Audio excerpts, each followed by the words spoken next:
Welcome Right. to What's for Lunch? Conversations about trends and trade in food and ag and how it all affects what is on your plate. This podcast brings important information in a unique way, and it's unique because it approaches relevant issues from a different angle. It's relevant to you, food business, farmers, consumers. I'm Susan Burns, your lunchtime host and on-call business lawyer. Our motto is always interesting, always lively. Today, obviously no exception to that. We are talking with Bonnie Warndahl, and she is one of the owners of Winnowboro Farm and Florals, which is a small scale market um, in a small scale market farm in Colfax, Wisconsin.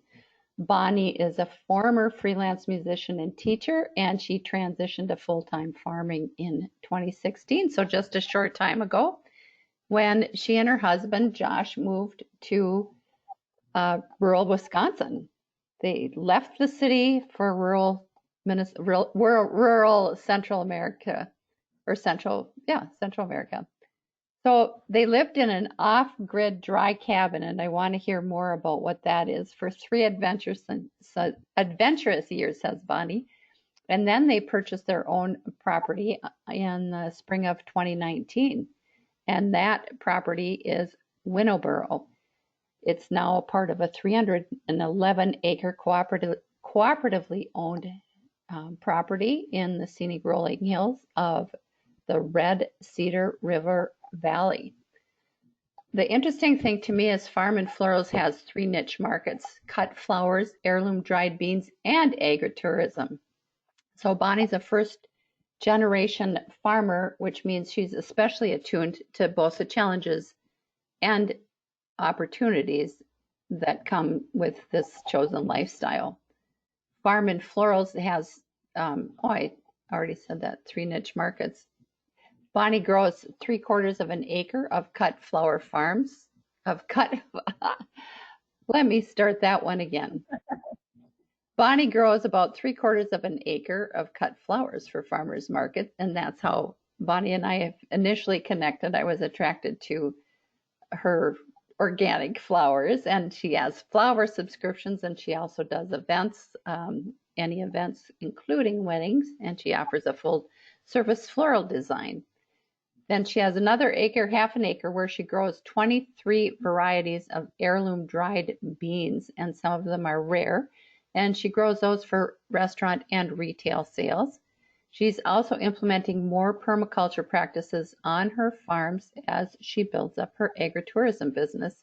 And that includes a farm stay, you pick flowers, and on-farm classes and workshops, including floral design, seed saving, growing and cooking with culinary herbs, and food preservation. I can't wait to buy flowers and come to a class. Welcome, Bonnie. How are you today? I'm good. Thanks for having me. Yeah, really looking forward to talking with you about how you turned your passions into a business and the sustainability and the regenerative nature of your farming. You talk about permaculture, and I want to talk to you more about what that means and where you're headed. But first, so it's 4 years that you moved from the city to the country. What inspired you to do that, you and your husband? Oh, well, I was definitely the driving force behind that. um, I don't know. I've always been a nature child. I love being in the woods, and the city life just really wasn't for me. There's definitely great qualities about it, but I need more space, and I need to be living in nature and working with the earth. And I was a gardener for many years, and um, just really feeling the need to do something that felt different, more important. I was a freelance musician for many years, and was doing the freelance gigging in the cities and teaching and that sort of thing. But ultimately, just like this drive to get out into nature just took over. um, And so for me, it was, and then I guess alongside of that was, through gardening and reading, I'm very hungry for knowledge. I'm the kind of person that I like to read a lot. I do a lot of research. I think I first got turned on to gardening and seed saving when I read Barbara Kingsolver's book, Animal Vegetable Miracle, which I think came out in like, oh gosh, it was a long time ago. I would need to look up the. Great book. It was a great book, sometime in the 2000s, early 2000s. And that just changed my whole perspective on just everything. Starting to understand how vulnerable our food systems are. Crazy. How important seed saving is. So yeah, I dove right into the Seed Savers Exchange catalog and started my first garden, and then it just became an addiction after that. And learning about just the destruction of certain types of farming, industrial farming, and so forth. I just felt the need to make a change and do something tangible about it that, to me felt like getting out and working in the dirt and seed saving and, becoming a small market farmer felt like the best way to do that. Felt good for me. Interesting. And thankfully my husband was along for the ride. So, yeah. Oh, So we really initially start farming and moved out here in 2016 and just made a go of it. Let me ask you about your music. What Sure. type of music did you play, and what were the instruments or? Yeah. Well, I did my bachelor's in percussion performance at the University of Cincinnati College Conservatory of Music. It's a long title, but it's a well-known music conservatory. So I started off, mostly focusing on classical and contemporary percussion.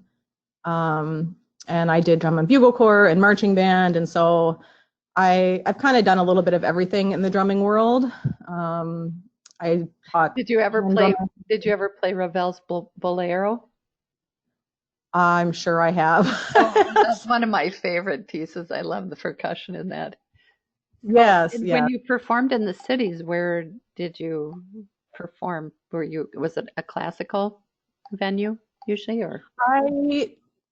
I mostly did small freelance jobs. By the time I got to the cities, actually, I wasn't doing very much classical playing. I did play some small like church gigs and timpani and things like that.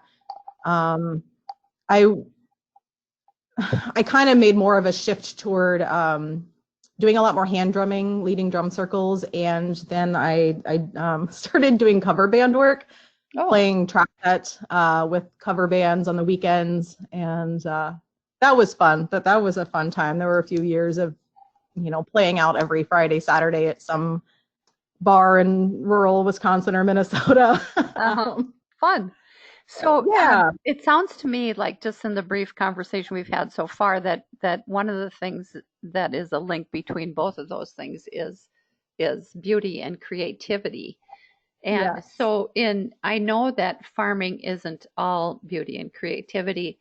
So when you moved from the city to the country and decided, let's be farmers, what was one of the most surprising in a challenging way for you about that?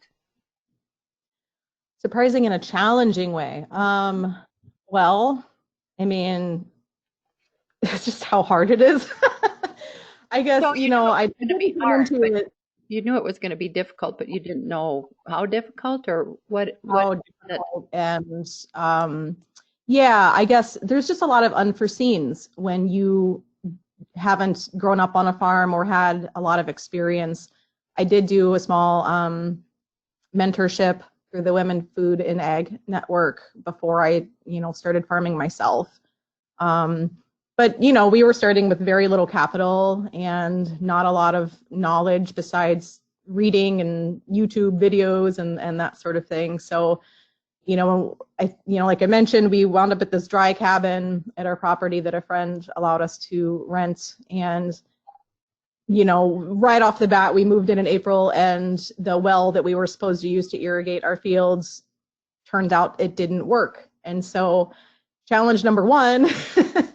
So it was really dry. It was really dry. Yeah. Not running water, which I assume is what you mean by a dry cabin. Exactly. Yeah. Yeah. You had Yeah. no water. Okay. Yeah, the whole dry cabin situation. I mean, we did have electricity in our barn, which was about a quarter mile away from the house. And so that was where I, had my walk-in cooler and stuff like that. And that's where we were supposed to have a water source to irrigate crops. But we never did. And so there were, just the amount of ingenuity we had to come up with to get water to our plants and just operate the farm. It just, I was astounded at how hard it was and how much things would cost. And I think we probably put more money into infrastructure than even your average farmer, because we had to build our own pump system to get water to the plants. And it was insanity. It was, I guess I just didn't quite expect how many challenges we were going to have right off the bat. Mm-hmm. Yeah, I can see that. I mean, I guess you always expect the unexpected in life, but to have a water source dry up is kind of a big deal when you're farming. Yeah. So what I'm curious about your combination of beans and flowers. What inspired that? Did you start with one and then add one, or did you go with both right away, or how did that all work? Yeah, well, I definitely look at this whole farming experience as it's been a journey for sure. When I first started, I wanted to do heirloom vegetables. That's something I've always been really passionate about, and doing seed saving and, saving our own seed stock and growing it out and adapting to the local climate. And I still do some of that. And, primarily when I first started, we were doing, a little bit of farmers market and a small CSA. And over a couple of years, I started to realize that just for my own, I was learning about different kinds of farming, and I listened to a lot of farming podcasts. We used to have Farmer to Farmer podcasts with Chris Blanchard, who is no longer with us, unfortunately. But do you have I remember hearing podcast? I listened to a few. I like the Sustainable Flowers podcast. I listen to that a lot, and I listen to the Slow Flowers podcast with Deborah Prinzing. What is it? What is the second one you said? The Slow Flowers podcast. Slow Flowers. Okay. Yeah, the whole Slow Flowers movement is, a lot like slow food. Buying local flowers, American grown flowers, rather than, shipping flowers in from other countries and off seasons. Mm-hmm. So there wouldn't be much, yeah, I guess there wouldn't be much to buy around here now. No, no, not for fresh flowers. Unless you wanted to do a bouquet of twigs. Well, you might have some pussy willow this time of year. There are certain things you can force. But yeah, without using a lot of carbon inputs to heat a greenhouse in the winter, there's not really a whole lot you can grow for fresh flowers in our climate. Mm-hmm. Yeah, our season is, May-ish through about October, whenever we get the first hard freeze. So talk to me about restorative farming, and what does that mean, and why that's important to you. So I guess there's, it depends on which circle you're in. I hear a lot of conflict these days surrounding the word sustainable and what is actually sustainable. Regenerative or restorative agriculture is kind of tied in more with the permaculture movement, and that's essentially just taking it a step further, rather than just What's permaculture? Permaculture. Yeah, permaculture is kind of self-explanatory in that it's permanent culture, permanent agriculture. It focuses a lot more. I mean, it's a whole living concept. It's not just growing, but it focuses on perennials, perennial foods particularly, rather than, because annual agriculture does do a lot of damage to the soil and the air and the water. And by growing perennials, you're sequestering more carbon, you're keeping water from running off your property, you're holding soil in place with the roots of these perennial plants. So it focuses a lot on that, and also, actually moving earth on the land to catch more water. So building like swales and berms and pocket ponds and things to keep runoff from happening, and therefore capturing it and making sure the water soaks into the soil and back into the water table. And so these are does it include using non-chemical fertilizers and pesticides, or? Absolutely, yeah. Okay. So it includes the organic component of agriculture as well? Yeah, definitely. It also it involves, for fertilization, utilizing animals on the landscape that mimics, the way that natural, like herding animals, for example, would, like the savannas and grasslands are great examples of this, how, there was all this biomass growing and grasses on like the plains and prairies, and animals, bison and so forth would, they would eat down these grasses and, spread their manure as they're grazing. And it's a great way. It like adds fertility to the soil. And it's a sustainable way to do that with the animals moving around. It also tills the soil. Right. Hooves of the animals make it so it's not so, like if you just keep growing a crop on it and you don't have any animals, it just gets more hardened, so it stays more. Yeah, and it would deplete the soil after a while, because those grasses and native plants that are there that have deep roots that keep the soil aerated and hold it in place and keep it from running off. And so you can manage weeds with livestock, invasive species. I mean, goats in permaculture, and I mean, even outside of permaculture, but people are starting to use goats to manage things like buckthorn, which is something we're hoping to do on our property very soon, because we do have a buckthorn problem. Oh, sorry. Yeah, so using sheep and goats and rotating different kinds of animals through a landscape serves different purposes, because they all eat different kinds of things and provide different kinds of nutrients through their manure.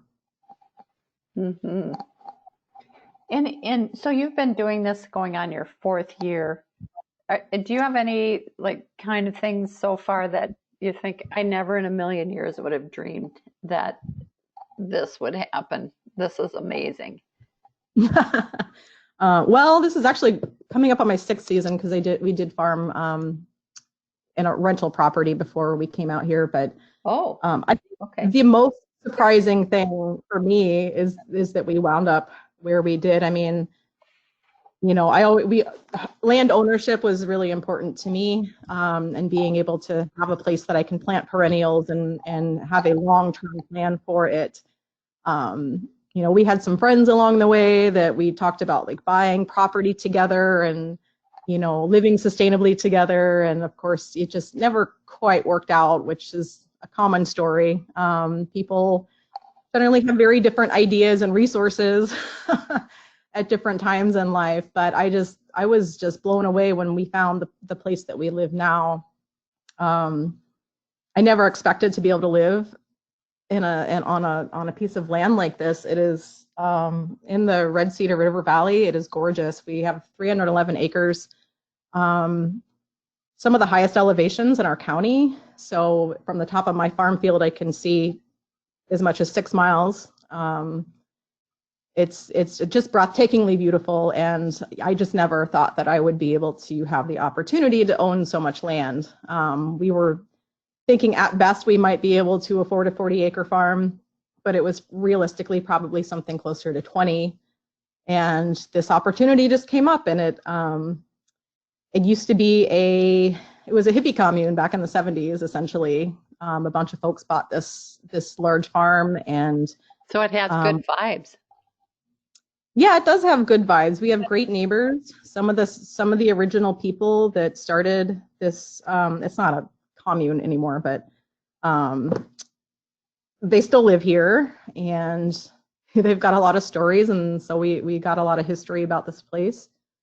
There's 7 homesteads on the property, and the reason it works out is because they turned it into a condominium association years ago. And so everybody owns their own 5-acre plot and then co-owns the remaining 276 acres. So essentially, like, we just bought our 5-acre homestead, but then we also, like, by buying into that, own all of this other land collectively. So it's a unique opportunity. Ownership, how does that work? I mean, do you collectively decide to farm it or not farm it, or leave certain parts fallow? And as a lawyer, I'm interested in, does everybody have one vote, or how does that whole thing work? Yeah, we do have bylaws for sure.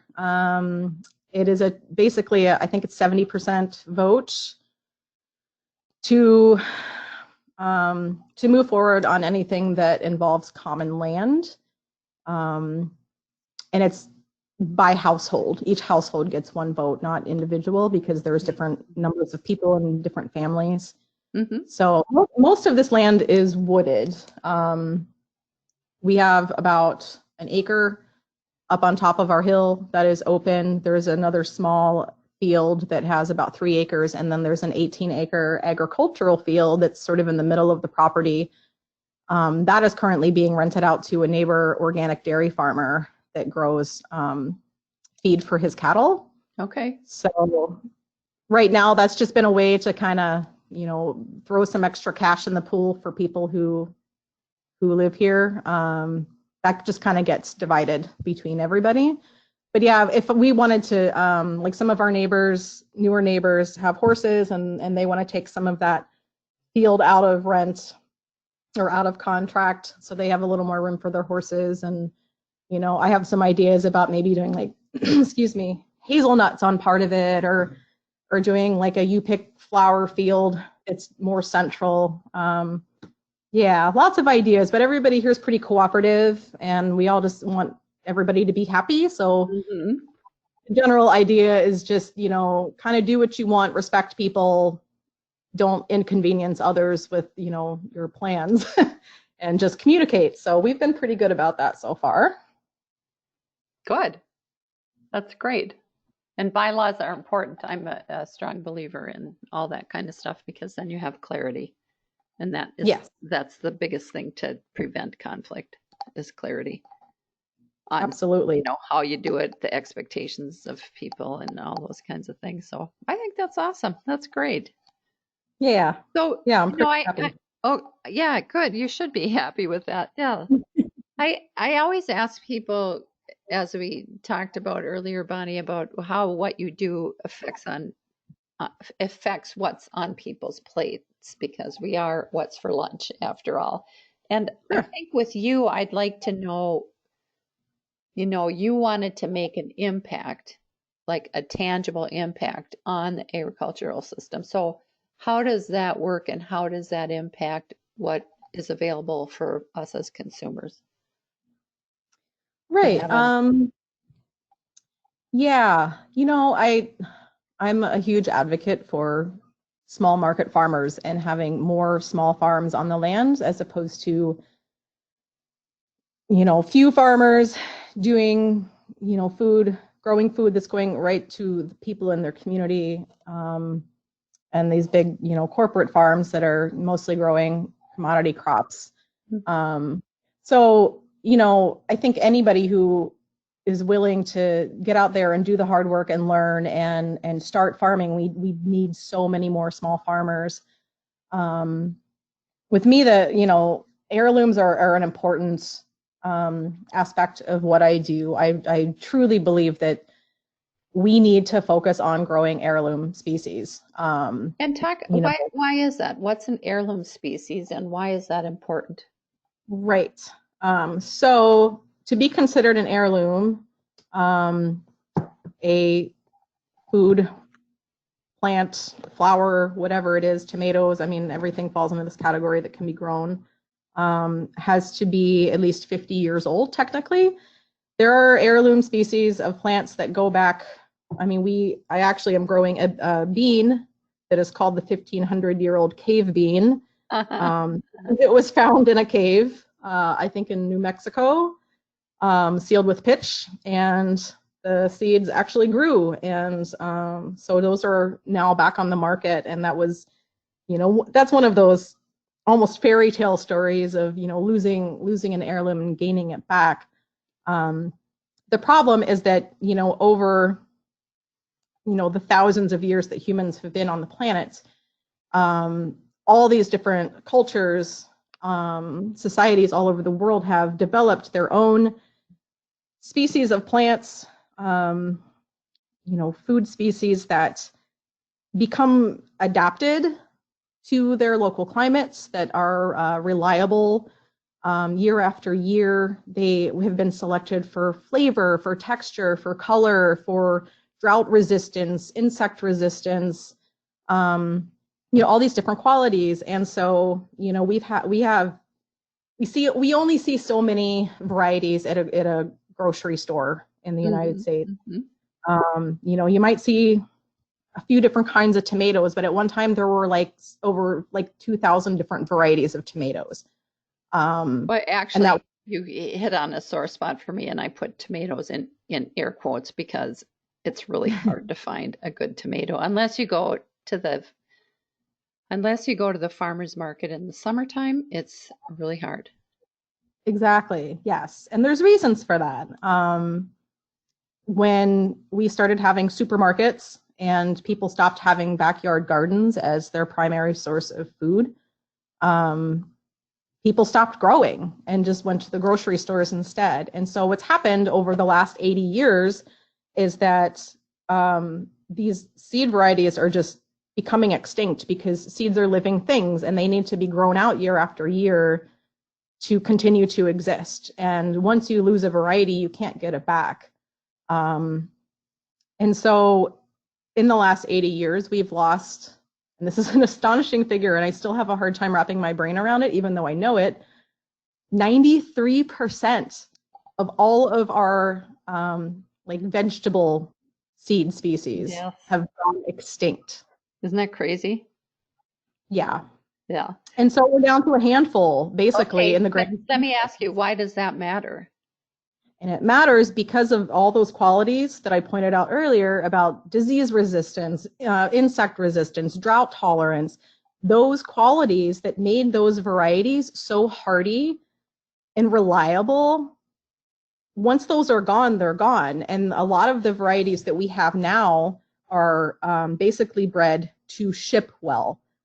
They may not be drought tolerant. They may not be disease resistant. They are, tomatoes that are grown to be firmer so that they don't get bruised when they're shipped out to grocery stores, but they don't have flavor either. And they, don't necessarily have these qualities that would make them more resilient over time. Mm-hmm. And especially in the face of climate change, we need plant varieties that can tolerate droughts and floods and all these new diseases and pest issues that are becoming rampant. Mm-hmm. Interesting. So ultimately, do you feel like you're making a difference, Katie, or Bonnie? Do you feel like do you feel like you're making a difference, or is it too soon to tell? Well, I hope so. I mean, it's all scale, I suppose, but I do feel like I'm making a difference just in my own community and on a small level. Even just talking to friends and neighbors and just creating that awareness. You know, I have friends that Mhm. weren't aware of it before, and now they're like die-hard organic heirloom people. They understand why it's important, and they didn't have that knowledge before, and now they do. So I think talking about it and being an example of, you know, what can happen. You know, we've got 23 varieties of heirloom beans now, and pretty soon those are going to be available, hopefully for retail and maybe direct to consumer. And I don't know any other place really in our area that offers locally grown heirloom dried beans. I haven't seen any on the store shelves. I primarily shop at the co-op, so and farmers markets. I haven't noticed any. But Yeah, so I don't well, think tell us where can we find you and your products and your I know you're offering a subscription floral service. So do you have a website, and how can people reach you, and how can they subscribe to your floral delivery and contact you if they want to talk to you more about agriculture and making it all yeah. regenerative and restorative and good, organic, and all those things. Well, I'm always happy to talk with anyone, and have people out to the farm. You know, sometimes just being able to show people is great, and it's relaxing, and it's an experience for sure to just come out to a farm. Yeah, so we have a website. It's winnowburrow.com. It's WINNOWBURROW. You know, there's a lot of information on there. I do have an online store up, and right now that is where you can buy floral subscriptions. People can always email me as well. It's winnowburrow@gmail.com. You know, if you don't want to pay with credit card online or whatever, you can always just call me and we can work out something with check or whatever. And so we can subscribe to your flower service already. Yes. So Yes. what kind of flowers can we expect? I know I can see it on your website, but tell us a little bit while I have you here. What kinds of flowers? Yeah, what are we going to get? Yeah, so I'm doing 2 different subscriptions. I'm doing a bouquet subscription, and that's, you know, a fully arranged vase arrangement. And then also a DIY subscription. So for folks that may not have their own cutting garden but want to do their own design, they would just get a bunch of flowers weekly or bi-weekly. And, you know, primarily at this point, I still am growing a lot of annual flowers. You know, I got some perennials going last year because we did just get here in March. So that'll be, you know, changing over time. But yeah, I mean, a lot of common things. Will I get daisies or roses or what? Yeah, In there? well, not roses. Okay. Roses don't grow well in this climate. And, you know, I do a lot of like snapdragons, lisianthus, zinnia, sunflower. Lisianthus are my favorite. Yeah, they're beautiful. They're such a special flower. Yeah.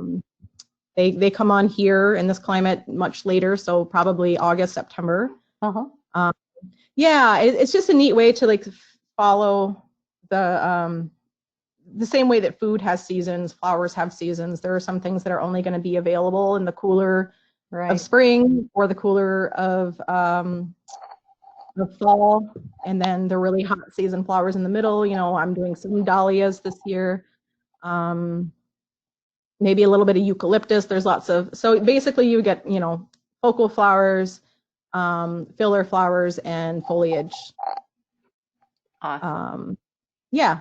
And we have, you know, like daisies and asters and yarrows and even goldenrod. I love arranging with goldenrod before it flowers. It's a really pretty kind of lime green texture thing. That's great. Well, thank you so much for joining us today, Bonnie. And everybody head over to winnowburrow.com. That's WINNOWBURROW. Load yourself Yeah. up on some flowers and beans. And you find us on social media. Oh, you're cutting out. Yes, we met on Instagram. So I know that Winnowboro is on Instagram, and that, are you back? Oh, yeah. Sorry, it cut out for a second. It's Winnowboro Farm and Florals, at Winnowboro Farm and Florals on Instagram. Correct. Yeah. And any other social media outlets that you're on? Instagram, Facebook. I don't really do Twitter accounts, so Instagram and Facebook are the ones that I'm on the most common. Yeah. Super. All right, Yes. Bonnie. Thank you so much. Well, thank you. I really appreciate it, and yeah. Look forward to some flowers. All right. Well, we'll see you this summer. Okay, sounds good. Thank you so much.